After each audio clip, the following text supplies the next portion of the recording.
اللهم صل على سيدنا محمد يا رب صل. بسم اللہ الرحمن الرحیم. ادھر بھائی ادھر لو. لیکچر نمبر 33 ہے نا. آج انشاءاللہ ہم اذا زلزلت الارض زلزالہا، یہ بہت زیادہ پڑھی جانے والی صورت ہے، اور ان صورتوں میں زیادہ لمبی چوڑی تفسیر بھی نہیں ہے تو آسان ہے، اور وقت بچا تو والعادیاتی ضبحا وہ بھی پڑھ لیں گے انشاءاللہ. بھائی ادھر توجہ ہے، لوگ کیا ہوئے. اذا زلزلت الارض، اذا کا معنی اب خود بھی بول لیا کریں، اذا جب زلزلہ، زلزلہ، زلزلہ یزلزلو، یہ باب آپ نے پڑھا نہیں ہے کیونکہ بہت کم استعمال ہوتا ہے تو اس لیے میں نے بتایا نہیں تھا. یہ یکرمو سے ملتا جلتا ہے، صحیح ہے نا. جیسے اکرم یکرمو ہے نا، تو زلزلہ یزلزلو اس کا معنی ہوتا ہے زلزلہ آنا.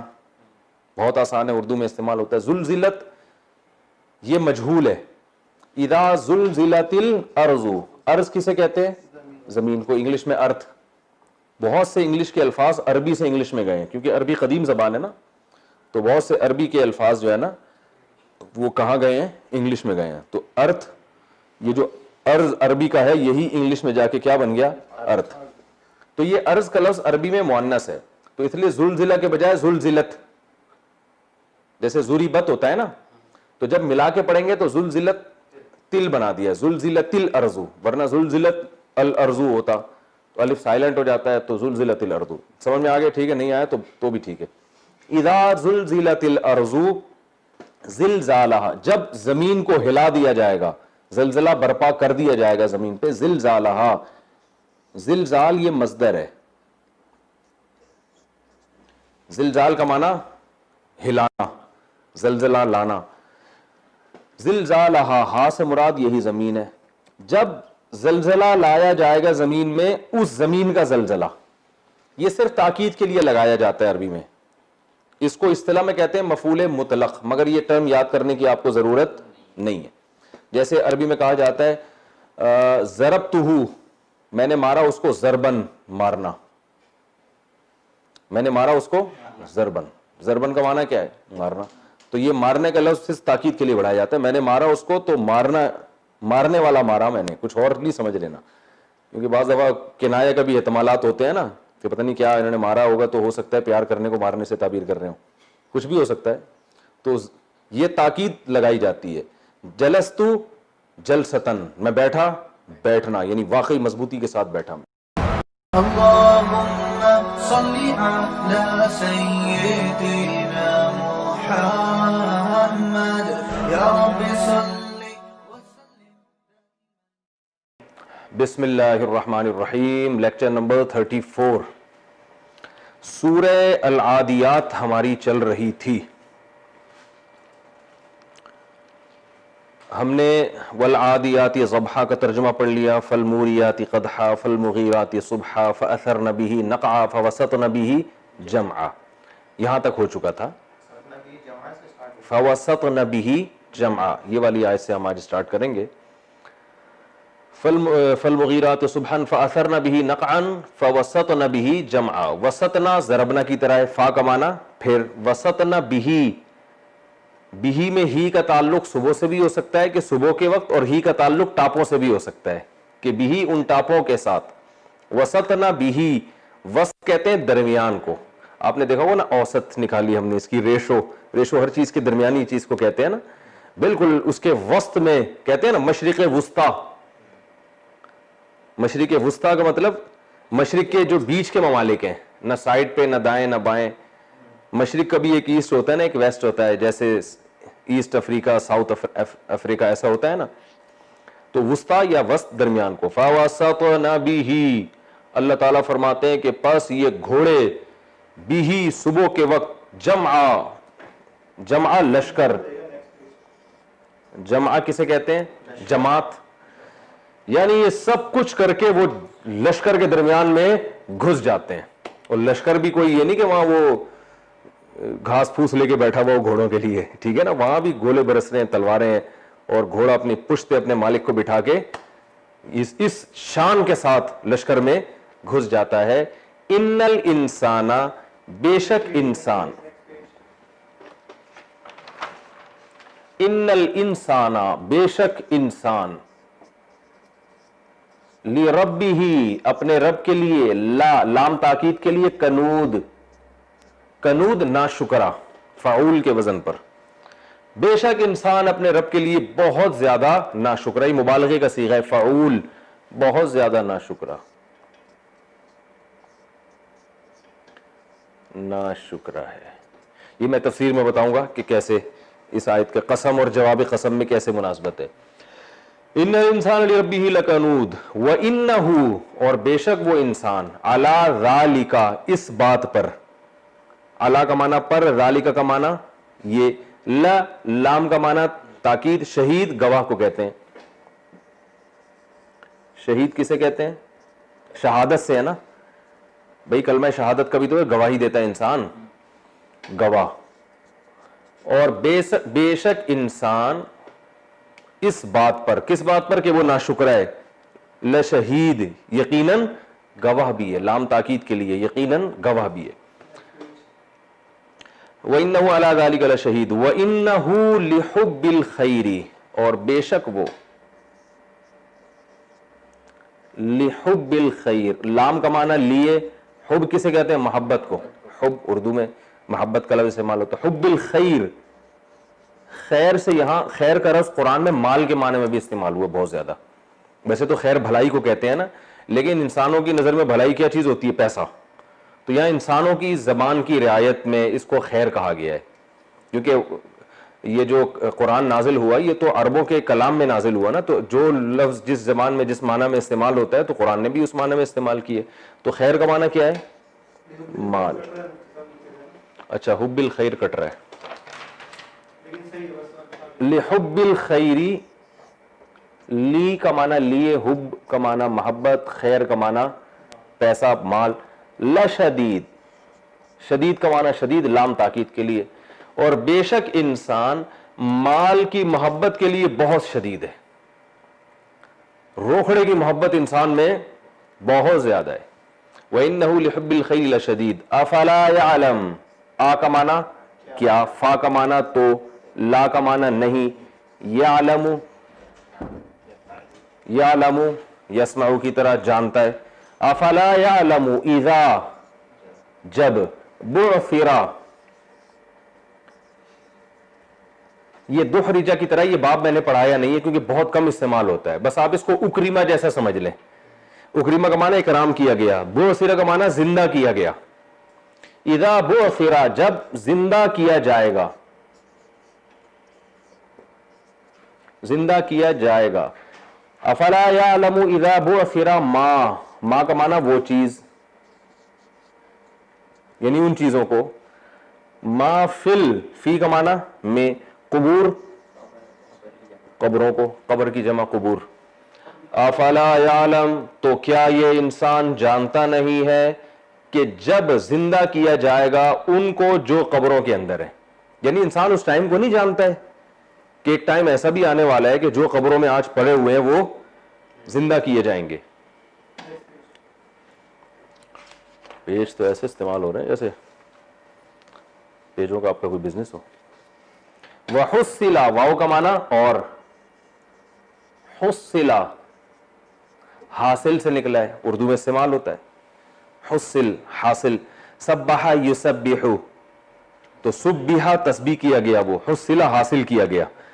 وحصل، اور حاصل کیا جائے گا، ما ان چیزوں کو، فی الصدور، صدر سینے کو کہتے ہیں نا، پہلے آ چکا ہے یہ صدوری، میں نے بتایا نہیں تھا وہ کھانسی کا شربت، سینے کا بلغم.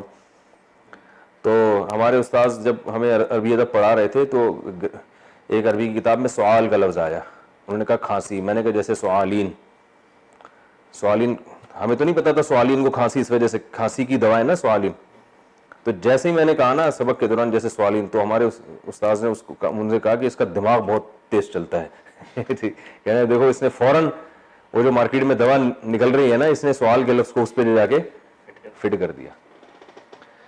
وَحُصِّلَ مَا فِي الصُّدُورِ، اور اب وہ استاذ ابھی موجود ہوتے تو صدور سے میں صدور ہی بتاتا, بڑے خوش ہو جاتے, کہہ رہے ہیں یار وَحُصِّلَ مَا فِي الصُّدُورِ, اور حاصل کر دیا جائے گا وہ ان چیزوں کو جو سینوں میں ہے.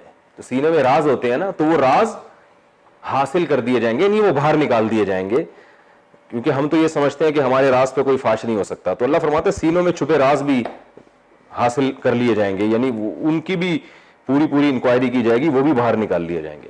وَحُصِّلَ مَا فِي الصُّدُورِ إِنَّ رَبَّهُمْ, بے شک ان کا رب, بہم, ان انسانوں کے ساتھ, یومئذ پہلے کئی دفعہ آ چکا ہے نا, اس کا کیا مطلب ہوتا ہے؟ جس دن ایسا ہوگا. میں نے بتایا تھا یہ لفظ کا معنی رٹ لیں, یوم دن کو کہتے ہیں, اذن جس دن ایسا ہوگا. ان ربہم بہم, بے شک ان کا رب اس دن جس دن ایسا ہوگا, بہم ان انسانوں کے ساتھ, لخبیر, خوب باخبر ہوگا. لام کا تاکید, خبیر کا معنی باخبر. ان ربہم بہم یومئذ لخبیر. تو یہ تو ہم نے سورہ عادیات کو گرامر کے لحاظ سے حل کیا. اب ہم انشاءاللہ اس کی تفسیر پڑھتے ہیں. ترجمہ میں تو آپ نے پڑھ لیا, اللہ نے اس میں گھوڑوں کی قسم اٹھائی ہے. والعادیات ضبحا, قسم ہے ان گھوڑوں کی جو ہانپتے ہوئے دوڑتے ہیں. فالموریات قدحا, پھر اپنی ٹاپوں سے چنگاریاں اڑاتے ہیں. فالمغیرات صبحا, صبح کے وقت اغارہ, ایک اچانک حملہ کرتے ہیں. فاثرن به نقعا, ان ٹاپوں کے ساتھ یا صبح کے وقت غبار اڑاتے ہیں. اور فوسطن به جمعا, اور پھر صبح کے وقت وہ لشکر میں گھس جاتے ہیں. ان الانسان لربہ لکنود, بے شک انسان اپنے رب کا بڑا ناشکر ہے. تو اس کی تفسیر یہ ہے کہ اللہ تعالیٰ نے اس میں گھوڑوں کی قسمیں اٹھائی ہیں اور گھوڑے کی کیفیت کو بیان کیا ہے کہ چاہے وہ کافروں کا گھوڑا ہو یا مسلمانوں کا گھوڑا ہو. حکیم الامہ نے لکھا ہے, حضرت مولانا صلی تھانوی رحمہ اللہ نے, کہ اس سے جہادی گھوڑے ہی مراد لینا اس پہ کوئی دلیل نہیں ہے. مطلق گھوڑے ہیں, گھوڑا چاہے کافر کا ہو مسلمان کا ہو, ہر ایک کے ساتھ وفا کرتا ہے. تو کافروں کے گھوڑے بھی اسی طرح ہی حملہ کرتے ہیں جیسے مسلمانوں کے. تو اللہ نے ایک مثال دی ہے کہ دیکھو گھوڑے جو ہیں کیسا اپنے مالک کے ساتھ وفا کرتا ہے. گھوڑے کے ذمہ کام کیا ہے کہ اپنے مالک کو پشت پہ بٹھا کے گھمسان کی لڑائی میں جس میں قتل کا پورا خطرہ ہو, اور اس کا منظر اتنا دہشتناک ہوتا ہے کہ آپ دیکھیں نا جانور بھی تو بدک جاتے ہیں نا, ایسا وحشت والا منظر جب بھی کوئی جانور اپنی آنکھوں سے دیکھتا ہے تو وہ بھی بدکتے ہیں.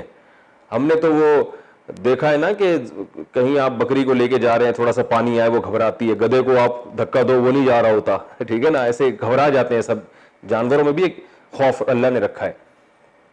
تو شیر کو آپ دیکھ لیں, جب بہت سارے بھینسوں کا جھنڈ آتا ہے تو شیر بھی پتلی گلی سے نکل جاتا ہے, وہ بھی شیر نہیں رہتا.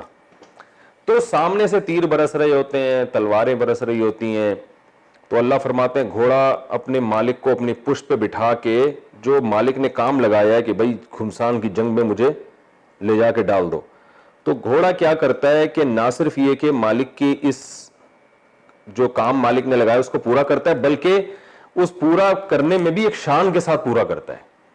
مشکل کام جب لگایا جائے نا تو کتنی انسان ٹینشن میں آتا ہے, ایسے یوں ٹیڑھا میڑا ہو جائے گا, ہائے یہ کیا مصیبت. جیسے آپ بچوں کو صبح اٹھاؤ نا, بولے جاؤ ذرا 3 انڈے لے کر آؤ, صبح سوتے ہوئے اٹھاؤ ناشتے کے لیے, تو کیسے جا رہے ہوتے ہیں نا باتیں بنا کے, اور بڑبڑا بھی رہے ہوتے ہیں, اور یہ کیا مصیبت ہے اٹھا دیا, یہ اس طرح سے ہو رہا ہوتا ہے. تو کوئی آدمی گھر آئے اور بیگم اس کو دوبارہ بولے کہ انڈے تو آپ بھول ہی گئے, دہی انڈے دونوں چیزیں کہیں تھی, تو کیسے جا تو رہا ہوتا ہے کیونکہ ظاہر ہے GHQ سے حکم آیا اس کو, لیکن کیسے منہ بڑبڑاتا ہوا جا رہا ہوگا نا. تو اطاعت کا ایک طریقہ یہ ہوتا ہے, اور ایک طریقہ یہ ہوتا ہے اس شان کے ساتھ کہ ہانپتے ہوئے جا رہے ہیں, اور ایسی شان کے ساتھ کہ ٹاپوں سے چنگاریاں اڑا رہے ہیں اور غبار اڑا رہے ہیں, اور جو ہے نا صبح کے وقت بھی حملہ کر رہے ہیں. صبح کے وقت, صبح بھی ایک چستی کی علامت ہے, ورنہ جتنے قوم میں پوستی ترین لوگ ہیں ان کا تو ناشتہ دوپہر 2 بجے ہو رہا ہوتا ہے. تو صبح کا ہونا بھی ایک چست ہونے کی علامت ہے کہ صبح کے وقت وہ حملہ کرتے ہیں. اور فوسطن به جمعا, جماعت کے بیچ میں گھستے ہیں. ورنہ انسان کو جب اتنے تیر آ رہے ہوں, تلوار آ رہے ہوں, تو وہ کوشش کرتا ہے چلو حملہ بھی کرنا ہے تو سائڈوں سے چلا جاؤں میں. لیکن اللہ فرماتا ہے گھوڑا یہ نہیں کرتا, گھوڑا کہتا ہے بھائی جہاں مالک لے کے جا رہا ہے تو جہاں جا رہا ہے وہیں گھسوں گا. تو اللہ فرماتے ہیں کہ یہ گھس جاتا ہے. تو اس سے پتہ چلتا ہے کہ بے شک انسان اپنے رب کا بڑا ناشکر ہے, کیونکہ گھوڑا اپنے مالک کے ساتھ جو وفا کر رہا ہے, جتنا گھوڑے کا اپنے مالک کے ساتھ تعلق ہے اس سے زیادہ تعلق انسان کا اپنے خالق کے ساتھ ہے.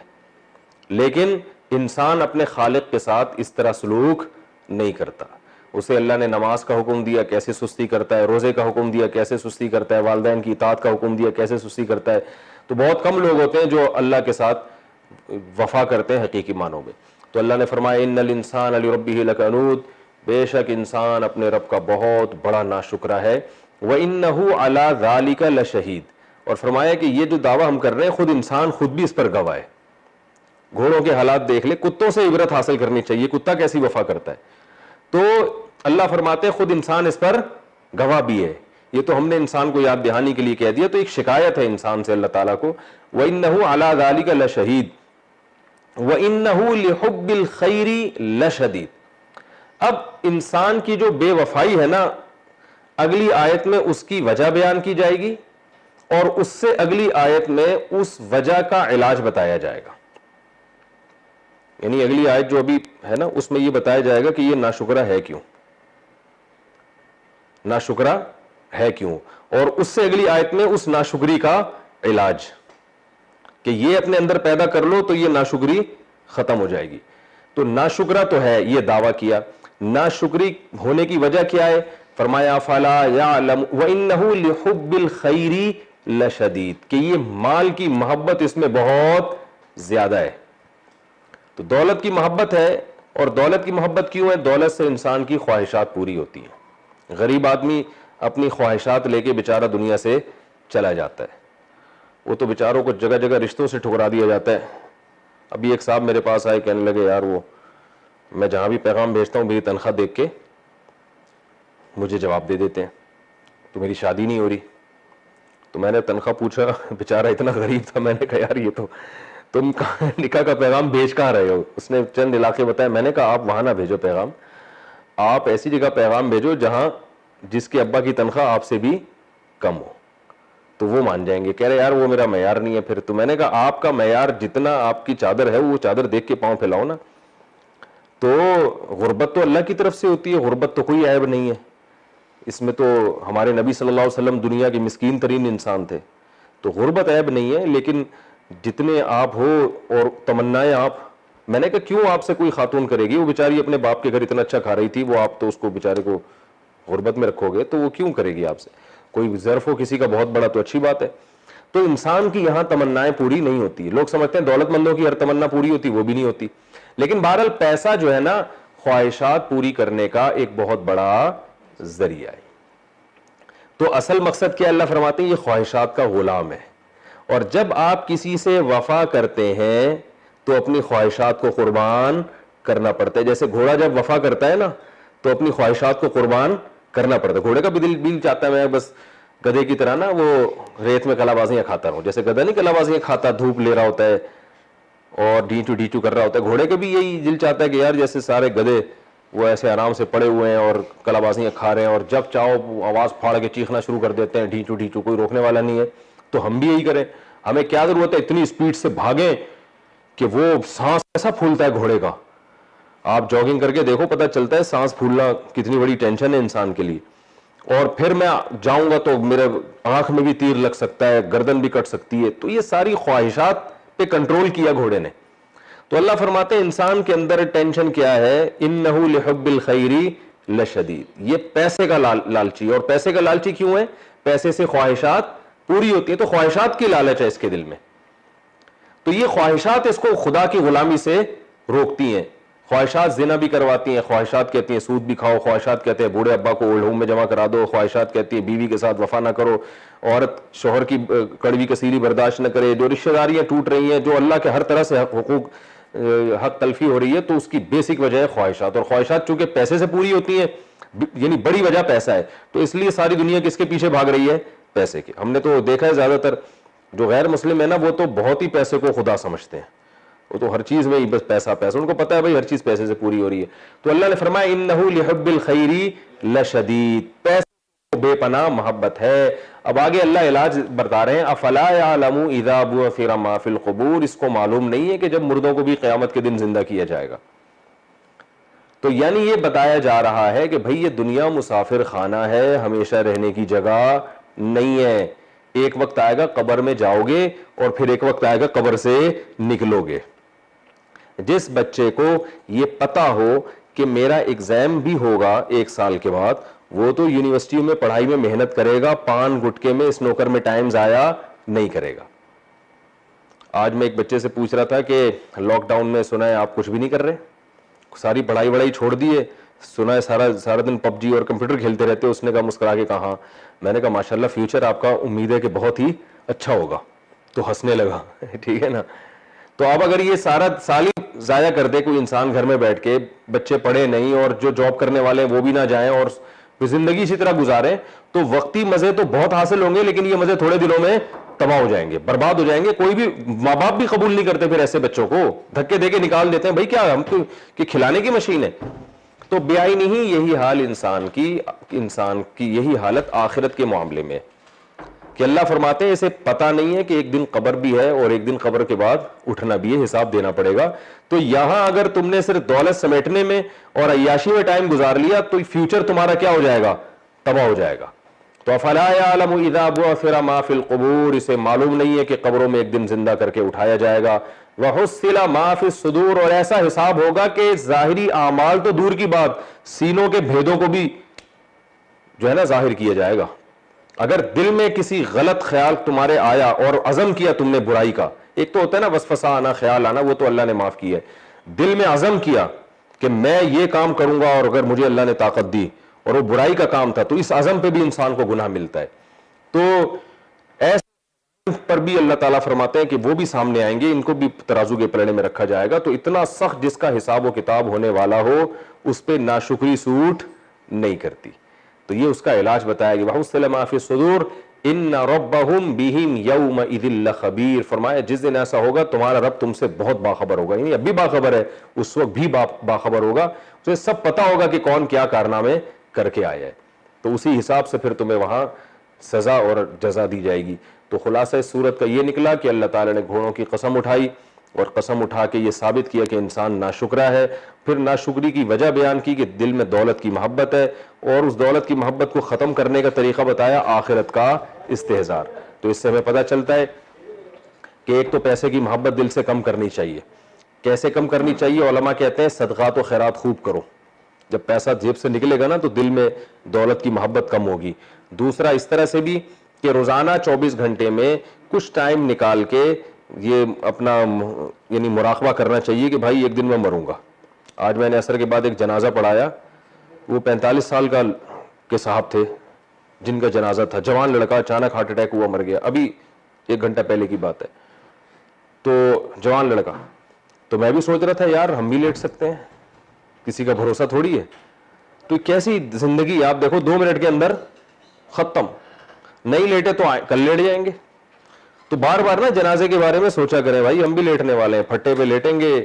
ہم جب مفتی رشید احمد صاحب سے بیعت ہوئے تو ان کی سب سے پہلی نصیحت یہ تھی کہ روزانہ رات کو تھوڑی دیر یہ سوچنا ہے کہ ایک دن پھٹے پہ لیٹنا ہے.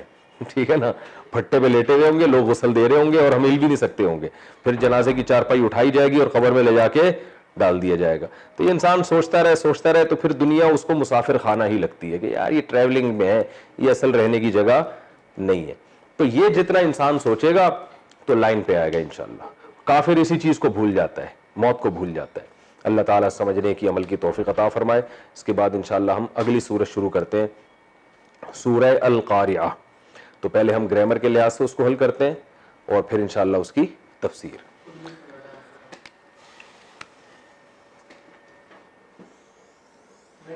اب نماز میں جب یہ سورت پڑھیں گے تو سمجھ میں آئے گی نا, والعادیات ضبحا. عادیات دوڑنے کو کہتے ہیں, ادب. واسع خان, سمجھ میں آ رہا ہے؟ تم مشہور کرا دیا میں نے تمہارے کو پوری دنیا میں.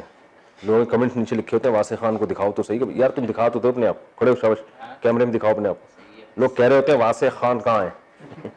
یہ میرا بھانجا ہے. چلو یہ دیکھو واسع خان, شاباش شاباش شاباش. ادھر آؤ, واسع خان کو دیکھ لو, یہ ہمارا بھانجا ہے واسع خان. او بھائی سوشل ڈسٹینس کے ساتھ. وہ رافع خان آئے, یہ رافع خان, یہ رافع خان, یہ ان کے بڑے بھائی ہیں واسع خان کے. چلو بھائی شاباش شاباش. چلے اچھا, عثمان بھائی کی بھی زیارت کرانی ہے. سارا سیٹ اپ جو شروع کروایا نا تفسیر کا, یہ جتنا چل رہا ہے یہ سارا عثمان بھائی کا کیا کرایا ہے. مجھے گن پوائنٹ پہ مجبور کرنے والے اس تفسیر کے لیکچر کے عثمان بھائی ہیں, تو ورنہ مجھ سے کوئی کام لینا آسان کام نہیں ہے. انہوں نے پیچھے پڑھ پڑھ کے یہ تفسیر کا گرامر کا لیکچر شروع کرایا, پھر پورا مینجمنٹ ساری عثمان بھائی کی ہے جو بیٹھے ہوئے ہیں. یہ میری جو ویب سائٹ بنانے والے یہی ہیں عثمان بھائی, جو پہلے مجھے انٹرنیٹ پہ لانے والے یہ ہیں. صحیح ہے نا. اچھا بھائی آگے چلتے ہیں. سورہ القاریعہ, بسم اللہ الرحمن الرحیم. القاریعہ, یہ صیغہ تو آپ کو پتا ہوگا ضاربتن کی طرح. قرع کا معنی ہوتا ہے ضربہ کی طرح دروازہ کھٹکھٹانا. ما ہمتی الا مقارعۃ العدا خلق الزمان وہمتی لم تخلقی. شاعر کہتا ہے کہ نہیں ہے میری ہمت, یعنی میرے ارادے نہیں ہے, الا مقارعۃ العدا, سوائے اس میرا کام 24 گھنٹے یہ دشمنوں کے دروازے جا کے کھٹکھٹانا, ٹھک ٹھک ٹھک ٹھک. لوگ تو دشمن کو دیکھ کے بھاگتے ہیں نا, تو شاعر کہہ رہے ہیں میرا تو کام ہی یہی ہے کہ کہیں دشمن نظر آئے تو دروازہ جا کے نوک کرتا ہوں میں. یہ شاعر کا اسٹائل ہے بھائی. ما ہمتی الا مقارعۃ العدا خلق الزمان, اور بعض لغات میں خلیقہ ہے, تو زمانہ پرانا ہو گیا مگر میرے ارادے پرانے نہیں ہوا. آج بھی مجھے جب بھی کہیں پتہ چلتا ہے کوئی دشمن ہے تو اس کا دروازہ مجھے کھٹکھٹانے میں وہی مزہ آتا ہے جو پہلی دفعہ مزہ آیا تھا. کسی دن اس کو چپیٹ پڑ گیا نا طبیعت سے شاعر کو, تو پھر یہ مزہ نہیں آئے گا. خیر, تو قرع کا معنی کیا ہوتا ہے؟ دروازہ کھٹکھٹانا. قاریعہ کھٹکھٹانے والی. القاریعہ, اللہ فرماتے ہیں کھٹکھٹانے والی. کھٹکھٹانے کو اردو میں انگلش میں تو نوک کرنا کہتے ہیں, لیکن یہ نوک کا لفظ اس کے لیے بہت ہلکا ہے. نوک تو ایسے ہوتا ہے ٹک ٹک ٹک تمیز سے. یہ جو کھٹکھٹانا ہے نا, یہ جیسے ہمارے یہاں لوگ دیسی طریقے سے دروازہ کھٹکھٹاتے ہیں تو اس کو کھٹکھٹانا کہتے ہیں. کھٹکھٹانا, کھڑکھڑانا, کھڑکھڑانا اور چیز ہوتی ہے یار. کھٹانا. القاریہ کھٹکھٹانے والی. مل قاریہ, ماں کا معنی کیا, یعنی ایو شیء, کون سی چیز ہے کھٹکھٹانے والی. القاریہ کھٹکھٹانے والی. مل قاریہ کیا چیز ہے کھٹکھٹانے والی. وما ادراکا مل قاریہ, یہ ما ادراکا پہلے کمپلیٹلی میں بیان کر چکا ہوں, میں دوبارہ اس کو ریپیٹ نہیں کروں گا. تمہیں کیا پتا کہ وہ کھٹکھٹانے والی کیا چیز ہے. جیسے پہلے آیا تھا نا وما ادراکا, نہیں یہ پہلے یہ کون سی, یہ ہم جو تفسیر کے لیکچر پڑھے اس میں یہ لفظ آ چکا ہے. وما ادراک ما لیلۃ القدر, ٹھیک ہے نا. تمہیں کیا پتا کہ لیلۃ القدر کیا ہے, تو ما ادراک مل قاریہ, تمہیں کیا پتا کہ کھٹکھٹانے والی کیا چیز ہے. یوما, وہ دن. یکونو, یکونو ینصرو کی طرح یکونو ہونے کے معنی میں آتا ہے. یوم یکون الناس, جس دن ہوں گے لوگ. کل, کاف کا معنی کیا ہوتا ہے؟ طرح. یہ پہلے لفظ گزر چکا ہے نا, یہ لفظ بھی کاف کا معنی ہوتا ہے طرح, یہ پہلے گزر چکا ہے لفظ. یہ کہاں گزرا ہے؟ کعصف ماکول. الم تری کیف فعل ربک فجعلہم کعصف ماکول, کھائے ہوئے بھس کی طرح بنا دیا. تو کل فراش, یوم یکون الناس, کل الفراش تھا اصل میں, کل سوری الفراش.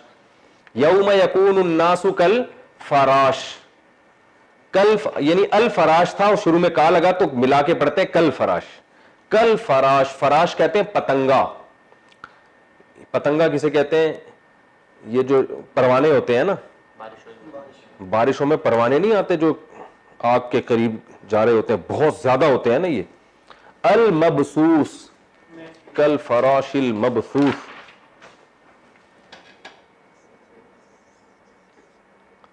المبسوس المقتول کی طرح, المبسوس المقتول کی طرح. مقتول قتل کیے گئے, مبسوس پھیلائے گئے. یہ اردو میں استعمال ہوتا ہے بس, بس عربی میں کہتے ہیں بسا تھا, باسا تھا ضربہ کی طرح پھیلانا. سورہ واقعہ میں آتا ہے نا وہ کیا ہے, اذا وقت الواقعۃ لیس وقت وکاذبہ خافضۃ رافعہ اذا رجت الارض وبست الجبال بسا, پہاڑوں کو پھیلا دیا جائے گا, بسا پھیلانا. المبسوس پھیلائے گئے,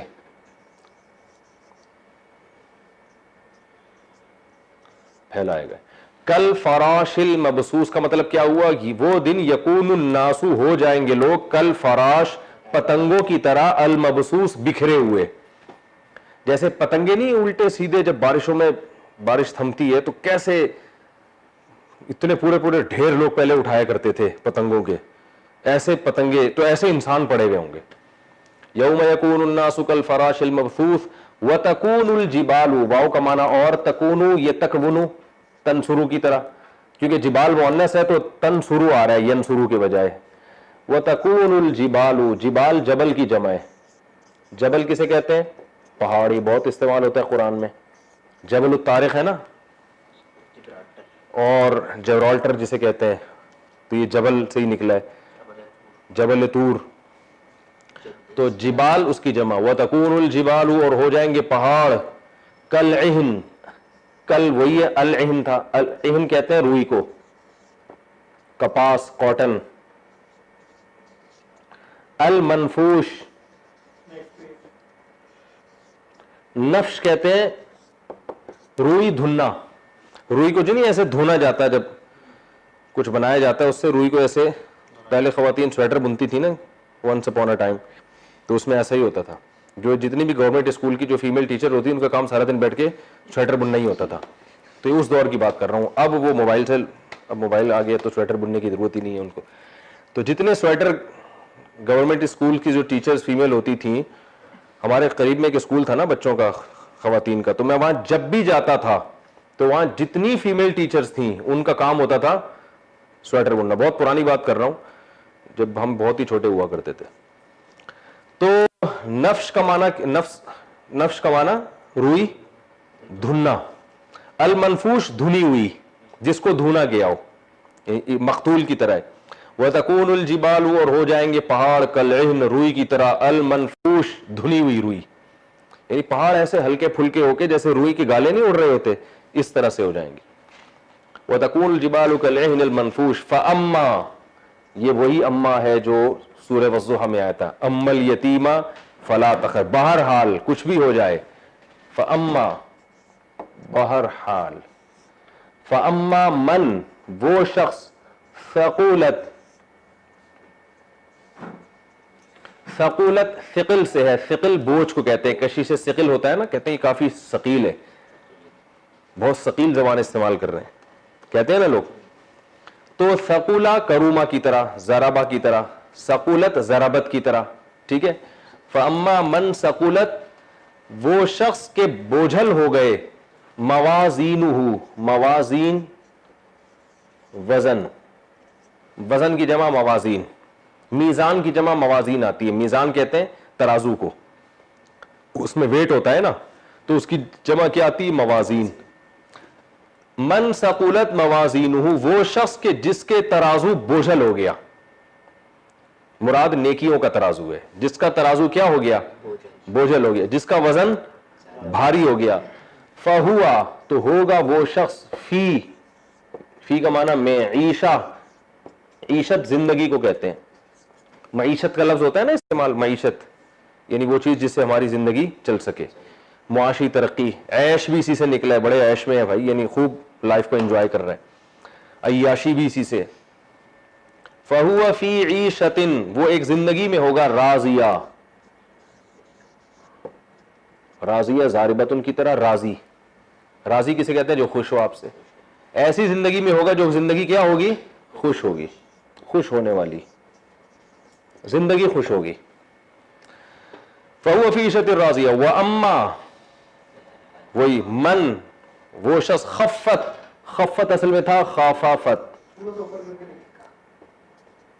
خافافت, نظر نہیں آ رہا تو سمجھ میں تو آ رہا ہے نا. خافافت خفیف سے نکلا ہے, ہلکے کو کہتے ہیں نا, بڑے خفیف سے انسان ہے وہ. خفت, مجھے خفت محسوس ہو رہی ہے, کیا مطلب؟ مجھے لگ رہا ہے کہ مجھے ہلکا سمجھا گیا ہے. کہتے ہیں نا یار کچھ تخفیف کر دیں اس میں, یہ اردو میں استعمال ہوتے ہیں, تخفیف کا لفظ ہوتا ہے نا استعمال, خفیف, ہلکا سا. تو خفت اصل میں تھا ضربت کی طرح, خفافت تو دو ایک جیسے حرف ہیں تو ملا دیا, خفت. واما, اور وہ شخص, من, کہ جو خفت موازینہ, جس کے وزن ہلکے ہو گئے. فامہ,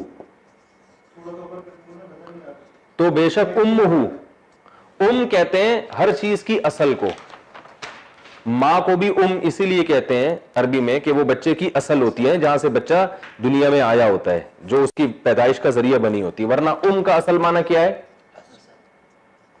اصل، کسی بھی چیز کی اصل کو. ٹھکانے کو بھی کہتے ہیں کیونکہ وہ انسان کی کیا ہے؟ اصل ہے، وہاں سے نکلتا ہے.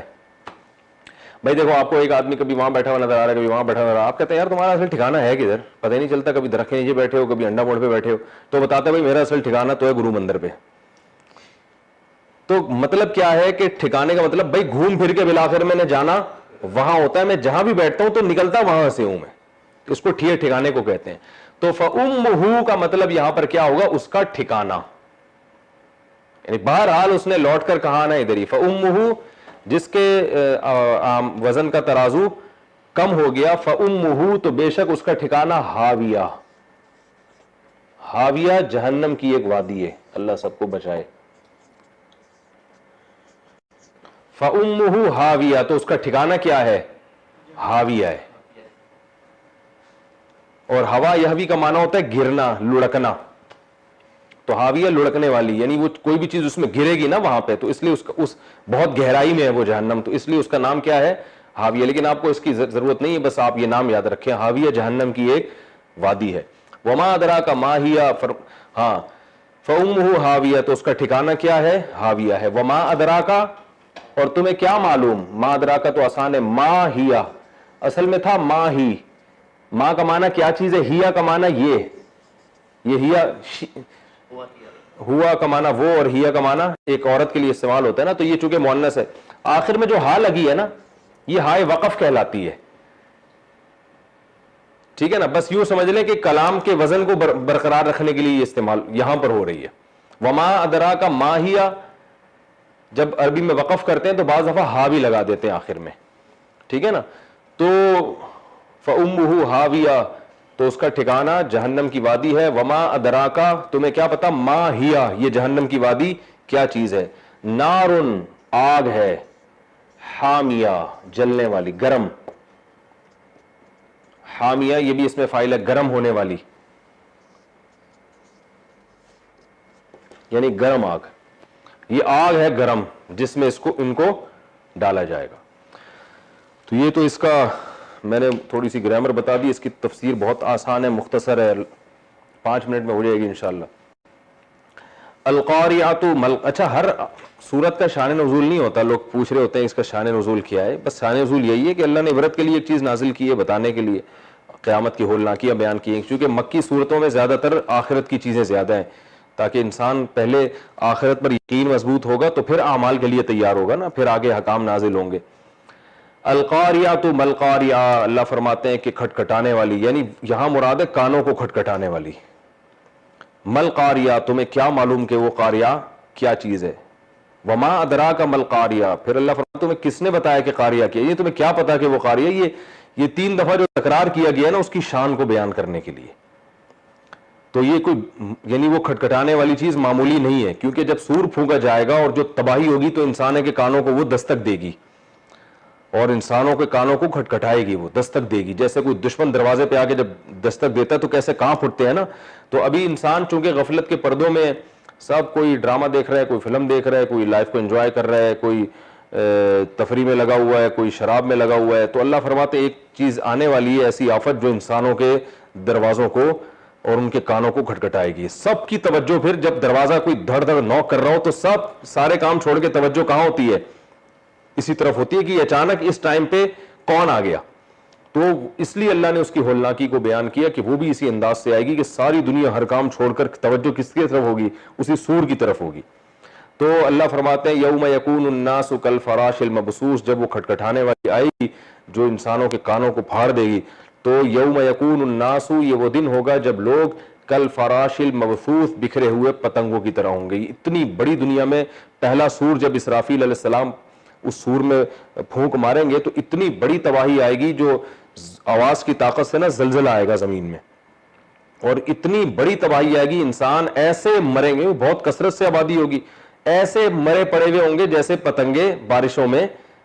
ہم نے تو بچپن میں دیکھے اتنے بڑے بڑے ڈھیر پتنگوں کے، صبح کے وقت کیسے وہ رات کو شمع جلتی تھی تو مرتے ہیں نا وہ اس پہ آ کے، اور کوئی پاؤں کے نیچے آ رہا ہے، ایسے ڈھیر لگ جاتے ہیں تو انسانوں کے بھی ایسے لاشوں کے ڈھیر لگے ہوئے ہوں گے. یوم یکون الناس کالفراش المبثوث وتکون الجبال کالعہن المنفوش. دنیا میں سب سے زیادہ طاقتور اور مضبوط چیز پہاڑ سمجھا جاتا ہے. پہاڑوں کی ہسٹری بہت پرانی ہوتی ہے. آپ کوئی گھر دیکھیں تو اس کی ہسٹری ہوگی 100 سال 200 سال. 200 سال کے بعد وہ آثار قدیمہ میں, 100 سال کے بعد آثار قدیمہ میں آ جائے گا. وہ لوگ خوش ہوتے ہیں بھائی 2000 سال 3000 سال. اور یہ پہاڑ کیا ہیں 20-20 ہزار سال پرانے ہیں, بعض ہو سکتا ہے لاکھوں سال پرانے ہوں. تو جب سے بنے اپنی جگہ پر پڑے ہوئے, ان کی جڑیں زمین میں زیادہ ہوتی ہیں. جتنی ہائٹ ہوتی ہے نا پہاڑ کی جڑ اس سے زیادہ زمین کے اندر ہوتی ہے. اس لیے قرآن میں پہاڑوں کو کیلوں سے تعبیر کی ہے. کیل اوپر کم ہوتی ہے, نیچے زیادہ ہوتی ہے. تو اللہ فرماتے ہیں یہ اتنے مضبوط پہاڑ جو ہے نا وہ آواز کی ایسی طاقت ہوگی کہ تمہیں ایسے لگے گا جیسے روئی ہے جس کے گالے ہوا میں اڑ رہے ہیں. وَتَكُونُ الْجِبَالُ كَالْعِهْنِ الْمَنْفُوشِ. اور یہ سب کچھ اللہ اس لیے تباہ کرے گا کہ اب جو آزمائش کا ٹائم تھا ختم ہو گیا, اب رزلٹ کا ٹائم ہے. تو یہاں دوسرے سور کا تذکرہ نہیں ہے, لیکن احادیث میں اور قرآن میں دوسرے مقام پر آتا ہے کہ دوسرا سور پھونکا جائے گا, اس کے بعد مردے قبروں سے اٹھیں گے اور پھر اللہ تعالیٰ کیا کریں گے کہ اعمال تولے جائیں گے. فَأَمَّا مَنْ ثَقُلَتْ مَوَازِينُهُ, جس کی نیکیاں بڑھ گئیں بوجھل ہو گئیں, فَهُوَ فِي عِيشَةٍ رَاضِيَةٍ, وہ ایک ایسی زندگی میں ہوگا کہ زندگی اس سے خوش ہوگی. یہ مبالغہ ہے, اصل میں تو انسان زندگی سے خوش ہوتا ہے نا, لیکن اللہ فرماتے ہیں زندگی خوش. یعنی زندگی خوش یہ تعبیر اس لیے ہے کہ اس کی ہر چاہت پوری ہوگی. دنیا میں آپ کوئی دیکھیں نا, کوئی بہت ہی ہر کام اس کا پورا ہو رہا تو ہم کہتے ہیں یار اس کی تو لائف اس سے لگتا ہے خوش ہو گئی ہے. کہتے ہیں نا یار اس کی تو زندگی اس پہ بڑی مہربان ہو گئی ہے, کہتے ہیں نا, حالانکہ زندگی تھوڑی کسی بھی مہربان ہوتی ہے. تو یہ قرآن کا ایک یعنی تعبیر ہے کہ جو بہت جو آدمی خوش ہوتا ہے تو ہم کہتے ہیں زندگی ہی اس پہ مہربان ہو گئی ہے.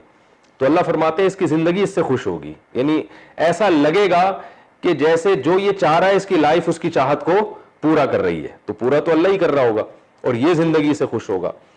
فَهُوَ فِي عِيشَةٍ رَاضِيَةٍ وَأَمَّا مَنْ خَفَّتْ مَوَازِينُهُ, اور جس کے جو وزن ہے وہ ہلکا ہو گیا, فَأُمُّهُ هَاوِيَةٌ, اس کا ٹھکانہ ایک جہنم کی وادی ہے. وَمَا أَدْرَاكَ مَا هِيَ, تمہیں کیا پتا وہ وادی کیا چیز ہے. نَارٌ حَامِيَةٌ, ایک آگ ہے جلنے والی. تو آخرت کی کامیابی بھی بہت بڑی کامیابی اور ناکامی بھی بہت بڑی ناکامی. تو معاملہ اتنا ہلکا نہیں ہے آخرت کا جتنا ہم سمجھتے ہیں, اور وہ سارا مدار قرآن سے یہ پتہ چلتا ہے اعمال پر. اس میں کہیں بھی نہیں ہے کہ جو 27ویں رات کو مر گیا فَهُوَ فِي عِيشَةٍ رَاضِيَةٍ, کہ وہ ہمیشہ کی جنت میں داخل ہوگا. اور جس کا 27ویں رات کو انتقال نہیں ہوا, لیٹرین میں انتقال ہو گیا کسی کا, ہمارے یہاں اس پر بھی معیار ہوتا ہے کہ وہ چونکہ وہ ٹرین کے نیچے آگے مرے ہیں تو بری موت ہے تو جہنم میں جائیں گے, حالانکہ ایسا کچھ نہیں ہے. یا وہ موشن زیادہ ہوئے تھے ان کو جلاب سے موت ہوئی ہے تو بری موت ہے, یہ ایسا کچھ بھی نہیں ہے. تو اعمال پر مدار ہے. البتہ پیغمبروں کو اللہ تعالیٰ ایسی موت سے بچاتے ہیں جو ان کی شان کے خلاف ہو.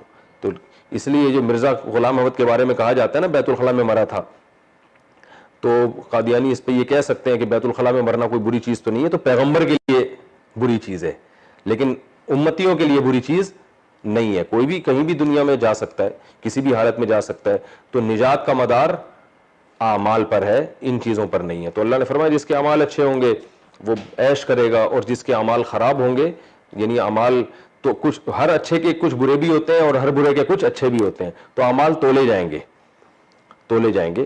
تولے کیوں جائیں گے, گنے کیوں نہیں جائیں گے, اس میں بڑی ایک حکمت ہے, یہ پھر کسی اور وقت بتاؤں گا انشاءاللہ. تو بعض دفعہ ایک نیکی بڑی وزنی ہوتی ہے اور ایک گناہ بعض دفعہ بڑا وزنی ہوتا ہے. تو اعمال کو کاؤنٹ نہیں کیا جائے گا بلکہ ویٹ کیا جائے گا. نیکی میں ویٹ پیدا ہوتا ہے اخلاص سے. ایک نیکی ہوتی ہے بڑی بھاری بھرکم ہو جاتی ہے, وہ بعض دفعہ ایک گناہ ہوتا ہے مگر ہوتا ایک ہے مگر ہوتا بہت بھاری ہے. تو ویٹ جو ہے نا نیکی کا بڑھانے کی ضرورت ہے. تو اور اسی طرح گناہ جو وزنی گناہ ہے ان سے انسان توبہ کرے. تو فرمایا کہ وہ نار حامیہ, آگ میں جلے گا. اللہ تعالی ہم سب کو اس سے محفوظ فرمائے. وما علینا الا البلاغ.